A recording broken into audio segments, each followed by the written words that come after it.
Hello అందరికీ, ఎలా ఉన్నారు? చాలా రోజులైంది కదా వ్లాగ్ చేసి. వీడియోస్ పెట్టి కూడా చాలా డేస్ అవుతుంది. సో ఒక చిన్న వ్లాగ్తో మీ ముందుకి నేను వచ్చేసాను. సో క్రిస్మస్ ముందు రోజు వాళ్ళ స్కూల్లో ఒక ప్రోగ్రామ్ ఉండేదన్నమాట. సో వాడు స్టేజ్ మీద ఫస్ట్ పర్ఫార్మెన్స్ ఇచ్చాడు. వాడు చాలా భయపడుతూ అసలు డ్యాన్స్ సరిగ్గా చేయడేమో అని అనుకున్నాను, కానీ చాలా చాలా బాగా చేశాడు. నేను చాలా ఎగ్జైట్ అయిపోయాను. చాలా హ్యాపీ కూడా ఫీల్ అయ్యాను. బికాజ్ నేను నా స్కూల్లో కాలేజెస్లో చాలా చాలా డ్యాన్స్ పర్ఫార్మెన్సెస్ ఇచ్చాను. సో నా కొడుకు స్టేజ్ మీద ఫస్ట్ పర్ఫార్మెన్సే అదరగొట్టినప్పుడు ఆ ఫీల్ వేరే లెవెల్లో ఉండింది. డాన్స్ చేస్తేనే చాలా ఎక్కువ అని ఫీల్ అయిన నేను, వాడు బీట్కి తగ్గట్టు ప్రతి స్టెప్ చాలా బాగా చేసినప్పుడు మాత్రం నేను చాలా గట్టిగా అరిచేసాను అక్కడ సంతోషంతో. అంత బాగా వేశాడు. మా బాబు డ్యాన్స్లోనే కాదండి, చదువులో కూడా ఫస్ట్ డే అని చెప్పి ఆ రోజే ప్రూవ్ చేశాడనమాట. సో ఈ డ్యాన్స్ ప్రోగ్రామ్ చాలా బాగా హిట్ అయింది అనే సంతోషంలో నుంచి బయటికి రాకముందే వాడు ఒక మంచి అవార్డు కూడా అందుకున్నాడు. సో ఈ స్కూల్లో వాడు జాయిన్ అయింది 2024లోనే.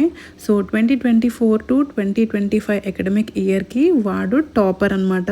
క్లాస్ టాపర్ అయినందుకు నాకు చాలా చాలా హ్యాపీగా అనిపించింది. అసలు ఆ ఫీలింగ్ చెప్పలేను మాటల్లో. ఎందుకంటే నా కష్టం, వాడి dedication, hard work, time and energy అంతా కూడా మంచి ఫలితాన్ని ఇచ్చింది. వాడు ఎంత బాగా కాళ్ళు మొక్కుతున్నాడు అక్కడ వాళ్ళ సార్కి. అండ్ ఇక్కడ ఏంటి అని అంటే, వాడు అంత బాగా మమ్మల్ని ప్రౌడ్ ఫీల్ చేయించినందుకు వాడికి ఒక మంచి గిఫ్ట్ కొనిద్దామని నేను తీసుకెళ్తున్నాను.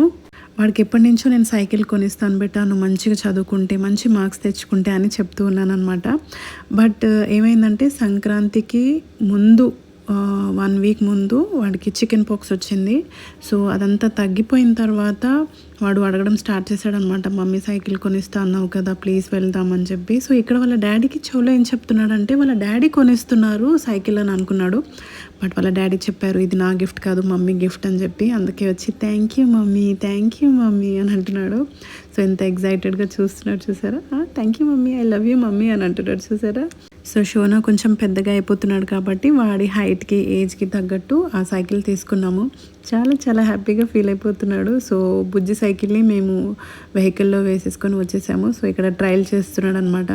అంత మంచి మార్క్స్ తెచ్చుకొని అవార్డు కూడా రిసీవ్ చేసుకున్నందుకు ఇంత మంచి గిఫ్ట్ వాడు డిజర్వ్ చేస్తాడు కదా. అందుకే చాలా మనస్ఫూర్తిగా నేను ఈ గిఫ్ట్ ఇప్పించాను.